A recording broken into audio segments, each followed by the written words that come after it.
I'm incredibly disappointed in the politicization of this COVID-19 response.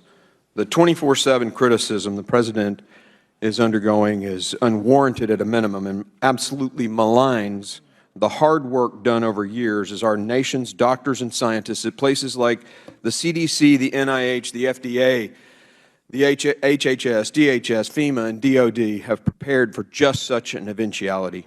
Make no mistake about it, this virus is a serious problem. But that concern was immediately shown by our President as evidenced by his historic response. And I'd like to take a second to correct the record. On December 31st, Wuhan officials posted the first notice saying they were investigating a pneumonia outbreak. On January the 7th, the CDC established an incident management system just 7 days later. On January the 17th, CDC sent 100-plus staffers to specific airports in the United States to screen all people coming from Wuhan. On January the 21st, just 3 weeks after the announcement, the CDC activated its Emergency Operations Center. On January the 29th, the President established the Presidential Task Force. On January the 30th, still less than a month from the initial announcement, the State Department issued a do not travel warning to China. January the 30th, the World Health Organization announced that the coronavirus is a public health emergency of international concern, meaning before the World Health Organization even announced a global concern, the administration was working on its response for almost a month and had already established a presidential task force. On January the 31st, to the cries of racism, President Trump proactively suspended entry of foreign nationals who'd been to China in the last 14 days.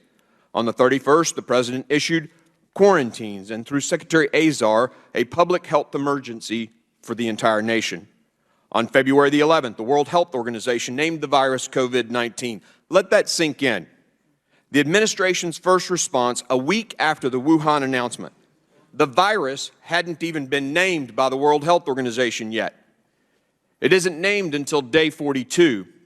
Meanwhile, the CDC, the NIH, and all the agencies of our scientific community with acronyms that boggle the mind have been working feverishly to sequence the RNA of the virus, get its proteins, messenger RNA sequenced, and get a vaccine going. On February the 24th, the President unveiled the initial plan.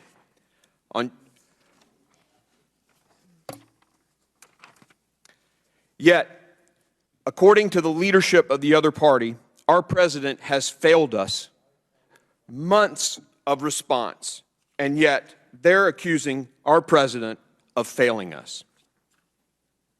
On February the 26th, the President appointed the Vice President to head the whole-of-government response. That appointment is in keeping with the 2015 Obama-era Blue Ribbon Panel on biodefense. On February 29th, 60 days after the Chinese announcement, sadly, America lost its first victim to COVID-19. So 53 days before America lost a single life to COVID-19, the administration was already working diligently to prepare our country. You've heard the witnesses describe the Herculean efforts their various departments are taking to protect the lives and health of Americans. I want to thank the dedicated men and women of CDC, NIH, FDA, HHS, DHS, FEMA, and DOD for the years of work that has gone into preparing for this type of effort, and their tireless 24/7 response since the announcement just 71 days ago. America will lose lives to this virus. But as was noted by Obama appointee and former director of the CDC, Tom Friedman, had the President not responded so quickly, we would not have been prepared as we are, and more lives would have been lost.